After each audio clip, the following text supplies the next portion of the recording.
అనంతపురం నగరంలో దారుణం చోటు చేసుకుంది. అనుమానాస్పద స్థితిలో ఇంటర్ విద్యార్థిని చనిపోయింది. కాలిన గాయాలతో మృతి చెందిన విద్యార్థి మృతదేహాన్ని స్థానికులు గుర్తించి పోలీసులకు సమాచారం అందించారు. మణిపాల్ స్కూల్ సమీపంలో ఈ ఘటన చోటు చేసుకుంది. 4-5 రోజుల కిందట కూతురు కనిపించడం లేదని వన్ టౌన్ పోలీస్ స్టేషన్లో తల్లిదండ్రులు ఫిర్యాదు చేశారు. ఇప్పుడు కూతురు మృతదేహాన్ని చూసి తల్లిదండ్రులు బోరున విలపిస్తున్నారు. ఈ ఘటనకు సంబంధించి మంత్రి నారా లోకేష్ స్పందించారు. ఈ ఘటన తీవ్రంగా కలిచివేసిందని అన్నారు. మృతదేహాన్ని పెట్రోల్ పోసి తగలబెట్టడం షాక్కు గురి చేసిందని, తమ ప్రభుత్వంలో ఉన్మాదులకు సైకోలకు తావు లేదని అన్నారు. నిందితులను వెంటనే శిక్షిస్తామని ట్విట్టర్ వేదికగా స్పందించారు నారా లోకేష్. మరోవైపు మాజీ సీఎం జగన్ ఈ ఘటనకు సంబంధించి కూటమి ప్రభుత్వంపై విరుచుకుపడ్డారు. రాష్ట్రంలో మహిళలకు భద్రత లేకుండా పోయిందని అన్నారు.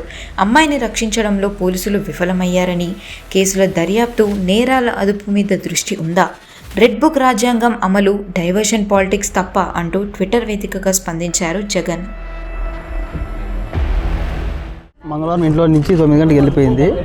మేము అంతా రైల్వే స్టేషన్, బస్ స్టాండ్ అంతా వెతికినాము. మళ్ళీ బుధవారం రోజు మార్నింగ్ వచ్చేసి పోలీస్ కంప్లైంట్ ఇచ్చినాము. పోలీస్ కంప్లైంట్ ఇచ్చిన తర్వాత మళ్ళీ మేము వెతికినాం. తర్వాత మళ్ళీ కాల్ లిస్టు పోలీసుల నుండి కాల్ లిస్ట్ తీస్తాము. కాల్ లిస్ట్ వచ్చిన తర్వాత చేంజ్ చేస్తామని చెప్పినారు.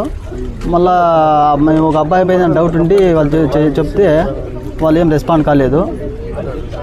మళ్ళీ కాల్ లిస్ట్ అంటే చూద్దామన్నారు. అందువల్ల మాకు న్యాయం చేయవలసింది మేము కోరుతున్నాం. మా బాబు చంపేసినారు. ఆ బాబు అసలు నమ్మించి తీసుకెళ్ళినాడు. వాడు ఎంతమంది చేసినారో ఏం చేసినారో తెలియదు. పోలీసులు అసలు కేసు తీసుకోలేదు సార్. నిజంగా మా 6 రోజులైంది ఈరోజు.